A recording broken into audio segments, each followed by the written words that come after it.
ದೇಶಾದ್ಯಂತ E passport ಜಾರಿಗೆ ಬಂದಿದೆ. ಭದ್ರತೆಯನ್ನ ಹೆಚ್ಚಿಸಲು ಮತ್ತು ಜಾಗತಿಕ ಚಲನಶೀಲತೆಯನ್ನ ಸುಗಮಗೊಳಿಸಲು ವಿನ್ಯಾಸಗೊಳಿಸಲಾದ ಪಾಸ್ಪೋರ್ಟ್ ಇದಾಗಿದೆ. ದೇಶದಲ್ಲಿ ಕೈಗೊಂಡ ಅತ್ಯಂತ ಮಹತ್ವಾಕಾಂಕ್ಷೆಯ ಈ ಆಡಳಿತ ಯೋಜನೆಗಳಲ್ಲಿ ಇದು ಕೂಡ ಒಂದಾಗಿದೆ. ಈ ಪಾಸ್ಪೋರ್ಟ್ ಹೇಗೆ ವಿಭಿನ್ನ? ಹಿಂಬದಿಯ ಕವರ್ನಲ್ಲಿ ಹುದುಗಿರುವ ಸಂಪರ್ಕವಿಲ್ಲದ RFID ಮೈಕ್ರೋಚಿಪ್ ಸಣ್ಣ ಆಂಟೆನಾದೊಂದಿಗೆ ಇರುತ್ತದೆ. ಈ ಚಿಪ್ ಪ್ರಯಾಣಿಕರ ವೈಯಕ್ತಿಕ ವಿವರಗಳು, ಜನಸಂಖ್ಯೆಯ ಮಾಹಿತಿ ಮತ್ತು ಬಯೋಮೆಟ್ರಿಕ್ ಡೇಟಾವನ್ನ ಸುರಕ್ಷಿತವಾಗಿ ಸಂಗ್ರಹಿಸುತ್ತೆ. ಇವೆಲ್ಲವೂ ಕೂಡ ಡಿಜಿಟಲ್ ಸಹಿಗಳಿಂದ ರಕ್ಷಿಸಲ್ಪಟ್ಟಿವೆ. 1. ಜಾಗತಿಕ ಮಾನದಂಡ. ಈ ಪಾಸ್ಪೋರ್ಟ್ ಅಂತಾರಾಷ್ಟ್ರೀಯ ನಾಗರಿಕ ವಿಮಾನಯಾನ ಸಂಸ್ಥೆ ಮಾನದಂಡಗಳನ್ನ ಸಂಪೂರ್ಣವಾಗಿ ಅನುಸರಿಸುತ್ತೆ. ವಿಮಾನ ನಿಲ್ದಾಣಗಳಲ್ಲಿ ಸಾರ್ವತ್ರಿಕ ಮನ್ನಣೆಯನ್ನ ಖಚಿತಪಡಿಸುತ್ತೆ. 2. ಭಾರತ ಮತ್ತು ವಿದೇಶಗಳಲ್ಲಿ ವಿಸ್ತರಣೆ. ಇಲ್ಲಿಯವರೆಗೆ ವಿದೇಶಾಂಗ ಸಚಿವಾಲಯ ದೇಶದೊಳಗೆ 80 ಲಕ್ಷಕ್ಕೂ ಹೆಚ್ಚು ಈ ಪಾಸ್ಪೋರ್ಟ್ ಗಳನ್ನ ನೀಡಿದೆ. ಈ ಪಾಸ್ಪೋರ್ಟ್ ಗಳನ್ನ ಮುಖಪುಟದಲ್ಲಿರುವ ಚಿನ್ನದ ಬಣ್ಣದ ಚಿಪ್ ಚಿಹ್ನೆಯಿಂದ ಸುಲಭವಾಗಿ ಗುರುತಿಸಬಹುದು. 3. ಕಡ್ಡಾಯ ಬದಲಿ ಇಲ್ಲದೆ ಪರಿವರ್ತನೆ. ಹೊಸ ಮತ್ತು ನವೀಕರಿಸಿದ ಅರ್ಜಿಗಳಿಗೆ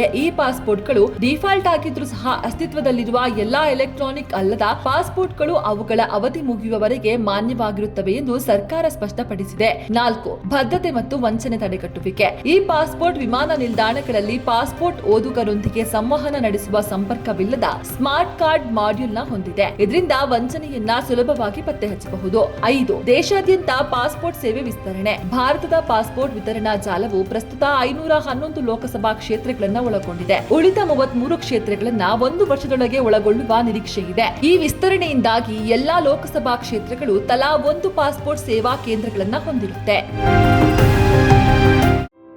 ಗೃಹಲಕ್ಷ್ಮಿ ಯೋಜನೆಯಡಿ ರಾಜ್ಯದ 1,24,00,000 ಯಜಮಾನಿಯರ ಖಾತೆಗೆ ಪ್ರತಿ ತಿಂಗಳು 2,000 ರೂಪಾಯಿ ನೇರವಾಗಿ ಜಮೆಯಾಗುತ್ತಿದೆ.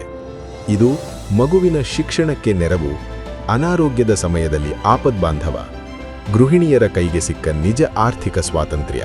ನಾವು ನುಡಿದಂತೆ ನಡೆದಿದ್ದೇವೆ, ನಿಮ್ಮ ಪ್ರೀತಿ ವಿಶ್ವಾಸವನ್ನ ಉಳಿಸಿಕೊಂಡಿದ್ದೇವೆ. ಗ್ಯಾರಂಟಿ ಸರ್ಕಾರಕ್ಕೆ 1000 ದಿನಗಳು, ನನಸಾಗಿದೆ ಕೋಟಿ ಕನಸುಗಳು.